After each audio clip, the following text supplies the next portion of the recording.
মই কোনো বিশেষজ্ঞ নহয়, এইবিলাক মোৰ শৰীৰৰ ওপৰত নিজে এপ্লাই কৰি যিবিলাক অভিজ্ঞতা লাভ কৰিছোঁ সেইবিলাকহে আপোনালোকৰ মাজলৈ ভিডিঅ' আকাৰত লৈ আহিছোঁ। মই স্পটতে আপোনালোকক মোৰ হাই প্ৰেছাৰ ৰেঞ্জ কিমান দেখাই আছোঁ। হাই প্ৰেছাৰ হওক বা ডায়েবেটিছে হওক, ডক্তৰৰ ওচৰলৈ গৈ দৰৱ এসোপা আনি খোৱা বেমাৰে নহয়। এইবিলাক কেৱল মাত্ৰ ডায়েট ফ'ল' কৰিব লাগে, কোনো অসুবিধা নোহোৱাকৈ ৰিভাৰ্চ হয়। মই এইটো ডিজিটেল লৈছোঁ। ডিজিটেল মিটাৰত হাই প্ৰেছাৰটো অলপ বেছিকৈ দেখায়, বহুতে কয়, ময়ো তেনেদৰে ভাবোঁ অলপকৈ বেছি দেখায়। মেচিনটো চাইলেণ্ট হৈ থাকিব কোৱাৰ বাবে মই চাইলেণ্ট হৈ আছোঁ, কথাবিলাক ৰেকৰ্ডিং কৰি আছোঁ। আপোনালোকে মোৰ ভিডিঅ'বিলাক চাব, কি ডায়েট ফ'ল' কৰিব লাগে সেই বিষয়ে নিশ্চয় কিছু হ'লেও আভাস পাব। Thank you. Your blood pressure is systolic pressure 136 millimeter of mercury pillar. Diastolic pressure 76 millimeter of mercury pillar. Your pulse is 76 beats per minute. Measuring result is normal. Normal বুলি কৈছে।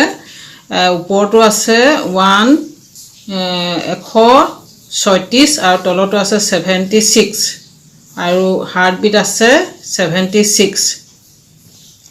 এনেদৰে মোৰ নৰ্মেলে হৈ থাকে। মই যিহেতু ঔষধো সেৱন নকৰোঁ, কোনো ঔষধ সেৱন নকৰাকৈ হাই ব্লাড প্ৰেছাৰ আৰু ডায়েবেটিছ মোৰ ৰিভাৰ্চ হৈছে।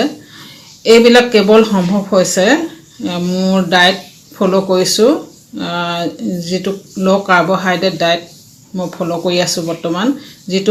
যিটো ডায়েটে মোৰ ৱেইটো লছ কৰিছে। 3 মাহত 14 কেজি ওজন লছ হৈছে, কমিছে, আৰু লগতে মোৰ হাই ব্লাড প্ৰেছাৰ বা ডায়েবেটিছ ৰিভাৰ্চ হৈছে। কিন্তু এইটো নহয় যে মই আকৌ মোৰ ৰিভাৰ্চ হৈছে হয় এইবিলাক, কিন্তু যদি মই যধে মধে খাই দিওঁ তেতিয়া মোৰ ৱেইটো বাঢ়িব, লগতে মোৰ হাই ব্লাড প্ৰেছাৰ বা ডায়েবেটিছ এই দুইটা আকৌ হৈ যাব।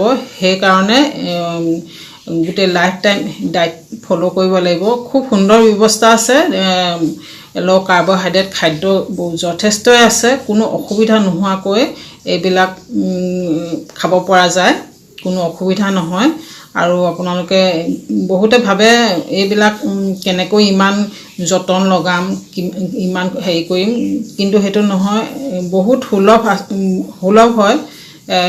ল' কাৰ্বহাইড্ৰেট খাদ্য আমাৰ ঘৰতে থাকে, যিবিলাক কেৱল মাত্ৰ আমি ভাত আৰু ঘেঁহু আটা ৰুটিটো। মই সিদিনা ভিডিঅ' এটা দিছিলোঁ, ঘেঁহু আটা ভাতো খাব পাৰোঁ, কেনেকৈ খাব পাৰোঁ সেই বিষয়ে কৈছিলোঁ। আপোনালোকে ভিডিঅ'টো চালে নিশ্চয় কিছু হ'লেও আভাস পাব ল' কাৰ্বহাইড্ৰেট ভাত বা আমি ল' কাৰ্বহাইড্ৰেট খাদ্য কেনেকৈ গ্ৰহণ কৰিব লাগে। ভাতটো ল' কাৰ্বহাইড্ৰেট নহয়, কিন্তু বেলেঞ্চ ডায়েট দি কেনেদৰে আমি ভাতো খাব পাৰোঁ সেই বিষয়ে কৈছিলোঁ। এইবিলাক মই নিজৰ বডিটোৰ ওপৰত এপ্লাই কৰিছোঁ, সেইবাবে এই ৰিজাল্ট পাইছোঁ, আৰু সেইবিলাকে আপোনালোকৰ মাজলৈ ভিডিঅ' আকাৰত লৈ আহিছোঁ। বিশেষ তেনে একো নাই। আজিলৈ আহোঁ, ধন্যবাদ।